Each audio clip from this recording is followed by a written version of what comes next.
ஓம் சக்தி தாயே போற்றி. நீ நல்லது நினைத்தால் இந்த தாயின் ஆசீர்வாதத்தில் உனக்கு நல்லது மட்டுமே நடக்கும். என் அன்பு பிள்ளையே, இந்த அம்மாவினுடைய வாக்கினை நீ அவசரப்பட்டு தள்ளிவிட்டு விடாதே. ஏனென்றால் என் பிள்ளையே, நாளைய விடியலில் உன்னுடைய வாழ்க்கையில் ஒரு புதிய உறவு ஒன்று உன்னை தேடி வரப்போகின்றது. நான் சொல்கின்ற விஷயத்தை கேட்டு அவர் யாரென்று தெரிந்து கொள்ள வேண்டும். இல்லை என்றால் அவர்கள் யாரோ என்று நினைத்து நீ அப்படியே விட்டு விடுவாய். என் குழந்தையே, அந்த மாதிரி ஒரு சூழ்நிலையை நீ ஒரு பொழுதும் உருவாக்கி விடக்கூடாது என்பதற்காகத்தான் அம்மா உன்னிடத்திலே வந்து பேசிக்கொண்டிருக்கின்றேன். இந்த வாழ்க்கையில் உன்னை தேடி வரப்போவது யார் என்றும் உனக்கு நான் முன்கூட்டியே சொல்லிவிட வேண்டும் அல்லவா? என் பிள்ளையே, எப்பொழுதுமே புதிய உறவு வேண்டாம், இருக்கின்ற உறவு நன்றாக இருந்தால் போதும் என்று நீ நினைப்பாய் அல்லவா? அது ஒரு வகையில் சரியானதுதான். ஆனால் இதில் உண்மை என்ன தெரியுமா? உயிரோடு இருந்து கொண்டு உனக்கு இத்தனை நாளும் கஷ்டத்தை கொடுத்தவர்களை எல்லாம் மீண்டும் திருத்தி உனக்கு அவர்கள் நல்லது செய்வார்கள் என்று எதிர்பார்ப்பது உண்மையில் நல்ல எதிர்பார்ப்பு கிடையாது என் குழந்தையே. ஏனென்றால் நீ யதார்த்தத்தை புரிந்து கொள்ள வேண்டும் அல்லவா? இதைவிட நல்லது என்ன தெரியுமா? புதிதாக வருகின்ற ஒரு உறவினிடத்தில் எந்தவித எதிர்பார்ப்புகளும் இல்லாமல் வாழ்ந்துவிட்டு போவதுதான். நான் உனக்கு நல்லது எதுவோ அதை மட்டுமே உன்னுடைய வாழ்க்கையில் சொல்லி கொண்டிருக்கின்றேன் என்பதனை நீ மறந்து விடாதே. உன்னுடைய வாழ்க்கையில் கிடைத்த பாடத்தை நீ மீண்டும் புதிதாக கற்பிக்க வேண்டும் என்று நினைக்காதே, அல்லது கற்க வேண்டும் என்றும் எண்ணாதே. எதுவாக இருந்தாலுமே அதுவெல்லாம் முடிந்தது முடிந்ததாகவே இருக்கட்டும். இத்தனை நாளும் உன் வாழ்க்கையில் உனக்கு ஏற்பட்ட அத்தனை மன கஷ்டங்களுக்கு காரணமாக இருந்த விஷயங்கள் எல்லாமே உன்னை விட்டு நீங்கி இனி உன்னுடைய வாழ்க்கையில் உனக்கான பல நல்ல விஷயங்கள் எல்லாம் தொடர்ந்தும் நடக்க போகின்றது. இதையெல்லாம் என் பிள்ளையை நீ வாழ்க்கையில் இழந்து விட்டதாக எண்ணி வேதனைப்பட்டு கொண்டிருக்கின்றாய். ஆனால் இனிமேல் அப்படியல்ல. நீ இழந்தது எல்லாமுமே உன்னுடைய நல்லதற்குத்தான் என்று நீ உன்னுடைய மனதில் நிறுத்தி வைத்து கொள்ள வேண்டும். நிச்சயமாக உன்னை விட்டு சென்றவர்கள் எல்லாம் உனக்கு நல்லதுதான் செய்திருக்கின்றார்கள் என்று நீ மனதிலே பதிய வைத்து கொள்ள வேண்டும். ஏனென்றால் நீ நினைக்கக்கூடிய அளவிற்கு உன் வாழ்க்கையில் நன்மைகள் எல்லாம் இனி நடக்கப் போகின்றது. என் தங்கமே, இவர்கள் எல்லாம் உன் வாழ்க்கையில் தொடர்ந்திருந்தால் எத்தனை பிரச்சனைகள் வந்திருக்கும், எத்தனை கஷ்டங்கள் வந்திருக்கும் என்பதை நீ தெரிந்து கொள்ள வேண்டிய நேரம் வந்துவிட்டது.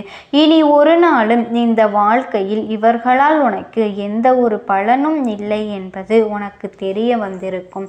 நல்லது நடந்தால் மட்டும்தானே உனக்கு அது புரியும். இவர்கள் இல்லாமல் போனது எந்த அளவிற்கு நம் வாழ்க்கையை உயர்த்தி இருக்கின்றது. இவர்கள் இருந்திருந்தால் நம் வாழ்க்கை இன்னும் அதிகமான கஷ்டங்களை அனுபவித்து வாழ்க்கையே வெறுக்கக்கூடிய சூழல் வந்திருக்கும் என்பதனை நீயாகவே உணர்ந்திருப்பாய். இவர்கள் இல்லாது போனால் ஒரு வாழ்க்கை உனக்கு நல்லபடியாக மாறும் என்று உனது மனது உன்னிடத்திலே ஒரு நாள் சொல்லி இருக்கும் அல்லவா?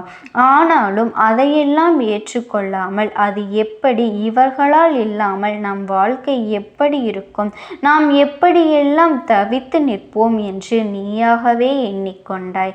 என் அன்பு பிள்ளையே, உன்னுடைய அன்பிற்கு ஒருவர் தகுதியில்லை என்றால் தேவையில்லாத அந்த அன்பை நீ வீணாக்காதே. உன்னை உண்மையாகவே நேசிக்க கூடியவர் அல்லது உன்னுடைய அன்பை பெறுவதற்கு உண்மையான தகுதி யாருக்கு இருக்கின்றதோ அவர்களுக்கு அந்த அன்பினை நீ முழுமையாக கொடுத்து விட்டால் போதும். நிச்சயமாக இந்த வாழ்க்கையில் உனக்கான அத்தனை சந்தோஷங்களும் உன்னை பின்தொடர்ந்து வந்து கொண்டே இருக்கும் என்பதனை நீ தெரிந்து கொள்ளப் போகின்றாய்.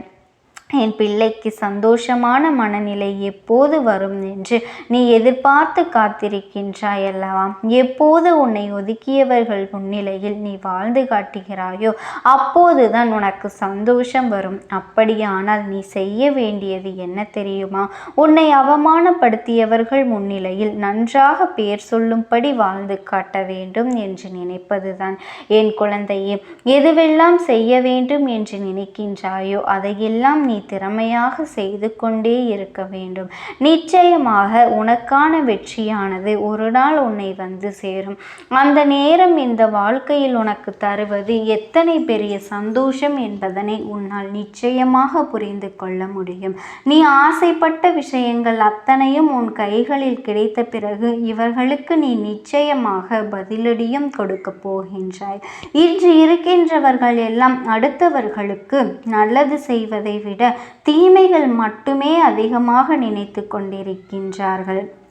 அது மட்டுமல்ல, அவர்களை பழிவாங்க வேண்டும், அவர்களுக்கு ஏதாவது ஒரு வகையில் கஷ்டங்களை கொடுக்க வேண்டும் என்று நினைத்து கொண்டிருக்கின்றார்கள். ஆனால் அது உண்மை கிடையாது என் தங்க குழந்தையை. அது பழிவாங்குவது என்பது உன்னை நீயே உன் மனதை கெடுத்து கொள்வதற்கு சமமாகும். ஏனென்றால் ஒருவருக்கு பழிவாங்கும் குணங்கள் வந்துவிட்டது என்று சொன்னால் முதலில் பாதிக்கப்படுவது அவர்களினுடைய குணங்கள்தான். ஏனென்றால் நல்ல குணங்கள் இருக்கக்கூடிய ஒரு மனதில் பழிவாங்க வேண்டும் என்ற எண்ணம் வந்துவிட்டால் அவர்களினுடைய குணமானது நல்ல விதமாக இருக்கவே இருக்காது. ஒருவரிடத்தில் குணம் சரியாக இல்லை என்றால் அவர்களிடத்தில் செல்வங்கள் இருந்தாலும் வசதிகள் இருந்தாலும் உறவுகள் இருந்தாலுமே அது நல்ல பலனை ஒருபொழுதும் கொடுத்து விடாது. அதனால் உன் மனதில் நீ எப்பொழுதும் நல்ல எண்ணங்களை விதைத்து கொண்டே இருக்க வேண்டும். சிலருடைய வாழ்க்கையில் அவர்கள் தவறுகள் செய்கின்றார்கள் என்றால் அதே தவறை நீயும் செய்ய வேண்டும் என்ற அர்த்தம் இல்லை. என் குழந்தையே, அவர்கள் நடந்து கொள்வதற்கும் நீ நடந்து கொள்வதற்கும் என்ன வித்தியாசம் இருக்கின்றது? அவர்கள் எண்ணங்களை தானே நீயும் நிறைவேற்றுவீரா என்று ஆகிவிடும் அல்லவா? அதனால் இந்த நிலைக்கு ஒரு நாளும் நீ வரக்கூடாது. உன் வாழ்க்கையில் நடக்கின்ற ஒவ்வொரு சந்தோஷங்களையும் இனி நீ முழுமையாக அனுபவிக்க தயாராகி விட வேண்டும். என்ன நடந்தாலும் சரி, பரவாயில்லை, நாம் ஆசைப்பட்டது போல நம் வாழ்க்கையை மாற்றிவிட வேண்டும் என்ற எண்ணம் உனக்குள்ளே வந்துவிட வேண்டும். உன்னை விட்டு ஒருவர் சென்றதற்காக அவர்களை நினைத்து நீ கதறி அழுது கொண்டிருக்கின்றாய். ஆனால் அங்கே அவர்கள் வேறு ஒரு உறவை நாடி சென்று விட்டார்கள். என் செல்ல குழந்தையே, எதுவாக இருந்தாலும் ஒரு அளவிற்கு மேல் அதை மீண்டும் உன் பக்கம் இருக்க கட்டி இழுக்க நினைக்காதே என் குழந்தையே. அந்த கயிறு ஒரு நாள் அவிழ்ந்து விழும் அல்லது அறுந்து போய்விடும் என்பதனை நீ புரிந்து கொள்ள வேண்டும். உன் வாழ்க்கையில் வருகின்ற எந்த ஒரு உறவையுமே நீ வெறுத்து ஒதுக்கக்கூடாது. ஏனென்றால் அதன் வலியும் வேதனையும் என்னவென்று உனக்கே நன்றாக தெரியும் அல்லவா? ஒருவர் நம்மை வெறுத்து ஒதுக்கும் பொழுது நம் மனது எத்தனை ரணமாக இருந்தது என்பதனை நீ ஏற்கனவே உணர்ந்திருக்கின்றாய் அல்லவா? என் குழந்தையே, அதையெல்லாம் நினைத்து நினைத்து உன் மனதை போட்டு நீ புரட்டி கொண்டிருந்தாய் அல்லவா? அப்படி ஒரு நிலையைதானே மற்றவர்களுக்கும் ஏற்படும். அதனால் அதையெல்லாம் புரிந்து கொண்டு இந்த வாழ்க்கையில் உனக்கான அத்தனை விஷயங்களையும் நீ சரியாக பெற்றுக்கொண்டு யாரையும் எந்த விதத்திலேயும் காயப்படுத்தாமல் அவர்களுக்கான அன்பையும் ஆதரவையும் நீ கொடுத்து கொண்டு இருந்தாலே போதும். எல்லாமுமே உனக்கு நல்லபடியாக நடக்கும் என்பதில் எந்த ஒரு மாற்று கருத்தும் கிடையாது. என் தங்க பிள்ளையே, எல்லாம் முடிந்து விட்டதாக நீ எண்ணி இருந்தாய் அல்லவா? இனிதான் உன் வாழ்க்கையில் எல்லாம் ஆரம்பிக்க போகின்றது. இனிதான் உன் வாழ்க்கையில் எல்லா விஷயங்களும் நல்லபடியாக நடக்கப் போகின்றது. உன் வாழ்க்கையில் வரக்கூடிய புதிய உறவு யாராக இருக்க முடியும்? என் பிள்ளையே, நீ எந்த ஒரு உறவு உன்னோடு இருந்தால் உனக்கு கஷ்டங்கள் தீரும் என்று நினைத்தாயோ அப்படி ஒரு உறவு தான் உன் வாழ்க்கையில் வரப்போகின்றது. அந்த உறவிற்கான அடையாளத்தை உனக்கு நான் இங்கு சொல்ல வேண்டும் என்றால் இப்பொழுதே சொல்லிவிடுகின்றேன். உன்னோடு ஒருவர் பேச வருகின்றார் என்றால் அவர்களுடைய எண்ணங்கள் உன் மீது தெளிவாக இருக்கின்றது என்றால் அது மட்டும் மட்டுமல்ல, நீ நினைக்கின்ற விஷயங்களை அவர்கள் உணர்ந்து கொள்கின்றார்கள் என்றால் நீ என்ன சொல்கின்றாய் என்பதையும் அவர்கள் நிதானமாக கேட்கின்றார்கள் என்றால் இனி நீ கண்ணீர் சிந்தும் பொழுது அந்த கண்ணீரை துடைக்கின்றார்கள் என்றால் என்னவென்று ஒரு பொழுதும் உன்னிடத்தில் கேள்விகள் கேட்காமல் ஆறுதலை மட்டுமே ஒருவர் உனக்கு கொடுத்து கொண்டிருக்கின்றார்கள் என்றால் நிச்சயமாக அவர்தான் இந்த வாழ்க்கையில் உன்னை தேடி வருகின்ற ஒரு புதிய உறவு என்பதில் எந்த ஒரு சந்தேகமும் கிடையாது. இது போன்ற ஒரு உறவு யாருக்கும் அவ்வளவு எளிதில் வாய்த்து விடாது. என் தங்க குழந்தையே, இந்த தாயானவளின் ஆசீர்வாதம் உனக்கு என்றென்றைக்கும் முழுமையாக கிடைத்து கொண்டே இருக்கும். ஓம் சக்தி, ஓம் ஆதிபரா சக்தி. என் தங்கமே, நான் உங்களுக்கு ஒரே ஒரு வாய்ப்பினை உருவாக்கி கொடுக்கின்றேன். அந்த ஆத்மாவின் வாக்கினை கேட்பதற்கு இதுவே உனக்கு கிடைக்கின்ற கடைசி வாய்ப்பாகவும் இருக்கலாம். அதனால் என் பிள்ளையே, இந்த வாய்ப்பினை நீ சரியாக பயன்படுத்தி கொண்டு அந்த ஆத்மா உன்னோடு என்ன பேச நினைக்கின்றது, அவர்கள் எதை உன்னிடத்தில் சொல்ல நினைக்கின்றார்கள், வெளிப்படுத்த முயற்சி செய்கின்றார்கள், எதனால் உன்னை தேடி வந்திருக்கின்றார்கள் என்பதனை எல்லாம் நீ தெரிந்து கொள்ள வேண்டும். என் தங்க பிள்ளையே, அவர்கள் எப்படி இந்த தெய்வத்தின் அருகில் வந்தார்கள் என்று நீ யோசிக்கலாம். என் தங்கமே, உன்னுடைய இல்லத்தில் சமீபத்தில் இறந்து போன ஒருவரினுடைய ஆத்மாவானது சில நாட்களாகவே உன் இல்லத்தை சுற்றி சுற்றி வருகின்றது. இந்த அம்மா அதனை கண்டுவிட்ட பிறகு, எதற்கு இங்கே சுற்றி கொண்டிருக்கின்றாய்? நீ இருக்க வேண்டிய இடத்தில்தானே இருக்க வேண்டும். என் பிள்ளையின் வீட்டில் உனக்கு என்ன வேலை என்று கேட்ட பொழுதுதான் அந்த ஆத்மா என்னிடத்தில் சொன்ன விஷயம், எனக்கும் என்னிடத்தில் இருக்க வேண்டும் என்றுதான் ஆசையாக இருக்கின்றது. ஆனால் சில விஷயங்கள் என்னை அங்கே செல்ல விடாமல் தடுத்து கொண்டு இருக்கின்றது. எனக்கு என்னுடைய குடும்பத்தில் இருக்கின்றவர்களிடம் பேசியாக வேண்டும். என் மனதில் தோன்றுகின்ற சில விஷயங்களை அவர்களிடத்தில் சொல்லிவிட்டால் நான் மனநிறைவோடு இங்கிருந்து சென்று விடுவேன். சில விஷயங்களை நான் அவர்களோடு பகிர்ந்து கொள்ளாமல் விட்டுவிட்டேன். அதற்கு சரியான நேரம் இப்பொழுது வந்திருக்கின்றது. இப்பொழுதும் சொல்லாமல் நான் சென்று விட்டால் இனி காலம் முழுவதும் என்னால் அவர்களிடத்தில் சொல்லிவிட முடியாது. இதற்கு நீங்கள்தான் துணையாக நிற்க வேண்டும் அம்மா என்று என்னிடத்தில் வாய்ப்பினை ஏற்படுத்தி கொடுக்க வேண்டும் என்று கேட்டது. என் தங்க குழந்தையே, இப்படி இருக்கும் பொழுது அவர்களிடத்தில் சொல்லிவிட முடியாது. அந்த வாய்ப்பினை ஏற்படுத்தி கொடுத்து என் வீட்டில் உள்ளவர்களிடம் பேச வைக்க வேண்டும் என்று என்னிடத்தில் கோரிக்கை வைத்தது. என் தங்கமே, இப்படி மனதிலே எந்த கெட்ட எண்ணங்களும் இல்லாமல் உன் குடும்பத்திற்காக பேச வேண்டும் என்று கேட்ட ஆத்மாவிற்கு நான் அந்த வாய்ப்பு வழங்குவது தானே முறையாக இருக்கும். அதனால் இந்த அம்மா அந்த ஆத்மாவிற்கு அந்த வாய்ப்பினை கொடுக்க முடிவுகள் செய்து இப்பொழுது உன்னோடு பேசுவதற்காக வரவழைத்திருக்கின்றேன். என் பிள்ளையே, அந்த ஆத்மாவானது உன்னிடத்திலே என்ன பேசுகின்றார்கள் என்பதனை நான் என் மூலமாக உன்னிடத்தில் பேசி சொல்கின்றேன். இந்த அம்மாவிடத்திலிருந்து தான் அவர்கள் மனதில் பேச நினைப்பதை எல்லாம் பேச முடியும்.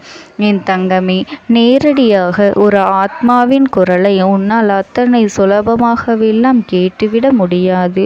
இந்த அம்மா அதற்காகத்தான் இன்று இந்த உதவியை செய்கின்றேன்.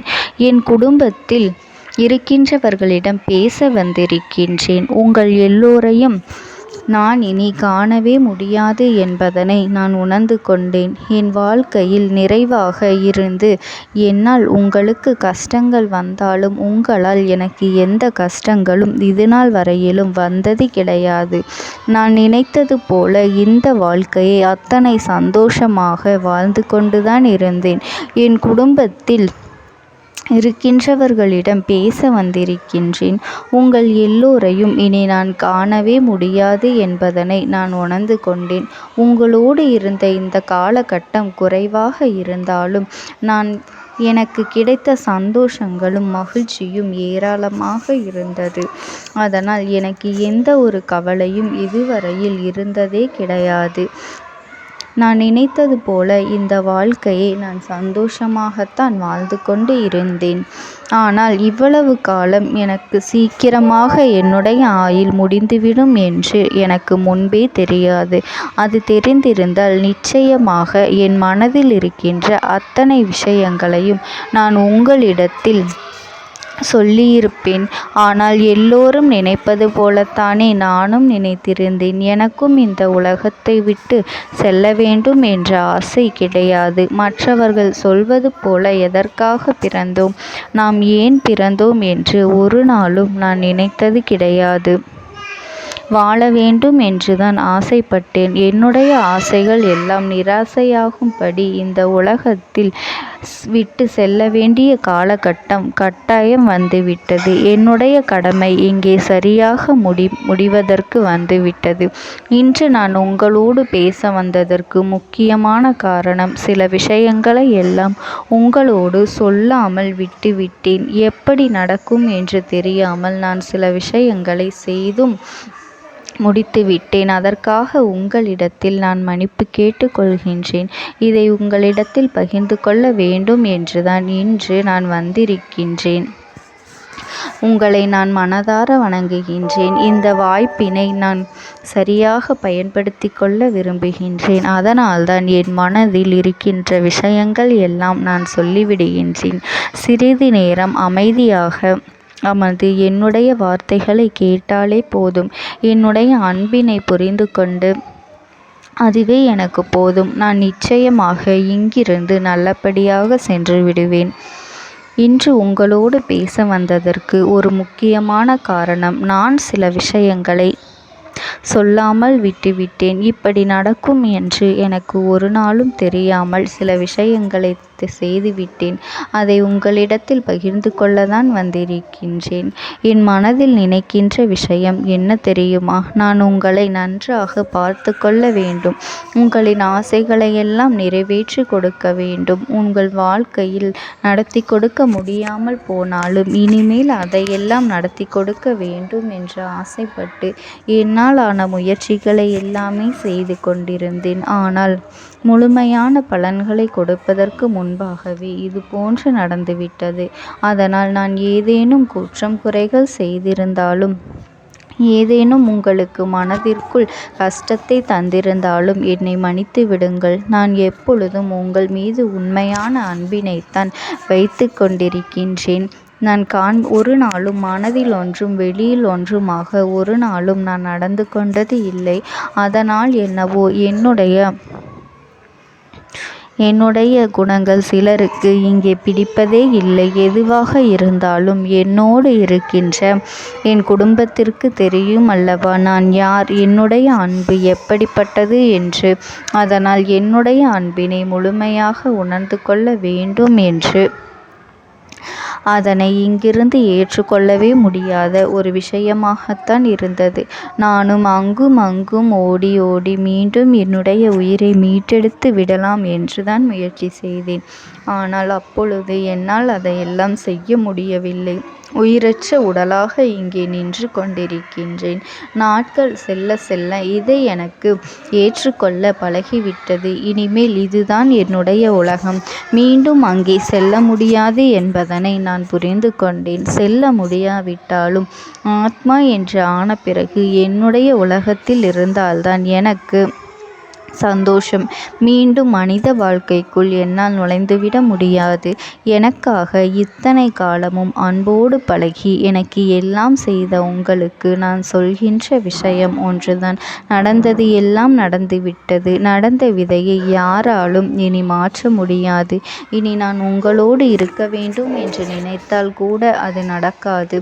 அதனால் இந்த வாழ்க்கையில் நீங்கள் நல்லபடியாக வாழ்ந்து சந்தோஷமாக இருக்க வேண்டும் என்றுதான் அந்த ஆத்மா மனது வேதனைப்பட்டு உன்னோடு பேசுகின்றது. என் தங்க குழந்தையே, யார் உன்னை விட்டு சென்றாலும் இந்த தாயானவளினுடைய அன்பும் ஆசீர்வாதங்களும் உனக்கு என்றென்றைக்குமே முழுமையாக கிடைத்து கொண்டே இருக்கும். அதனால் நீ எதை நினைத்தும் கவலைப்படாதே. உனக்காக எப்பொழுதும் நான் இருந்து கொண்டே இருப்பேன். ஓம் சக்தி. ஓம் ஆதிபரா சக்தி. நீ விடுதலை கொடுக்க மாட்டாயா என்று என் பிள்ளை நீ என்னை பார்த்து கேட்கின்ற விஷயத்திற்குத்தான் நான் முடிவினை கட்டப் போகின்றேன். இன்னமும் சுருக்கமாக உனக்கு சொல்ல வேண்டும் என்றால், உன்னுடைய பிடிவாதம் இந்த அம்மாவினிடத்தில் ஜெயித்து விட்டது என்பதுதான் உண்மை. என் குழந்தைக்கு எந்த ஒரு விஷயம் வேண்டும் என்று அடம்பிடித்து இத்தனை காலமும் நீ நின்று கொண்டிருந்தாயோ, அந்த ஒரு விஷயத்திலிருந்து உன் அம்மா நான் உனக்கு விடுதலையை கொடுக்க வேண்டும் என்று என் முன்னால் கதறி அழுதாயோ, அந்த விஷயத்தை இன்று உனக்கு நான் முடித்து வைக்கின்றேன். என் பிள்ளையே, சுற்றி இருக்கின்ற உறவுகளையெல்லாம் நம்புவதை விட்டுவிட்டு சற்று விலகி நிற்பதுதான் எல்லோருக்குமே நல்லது. ஏனென்றால் யாருடைய குணம் எப்பொழுது எப்படி மாறும் என்று யாராலும் கணித்துவிட முடியாது.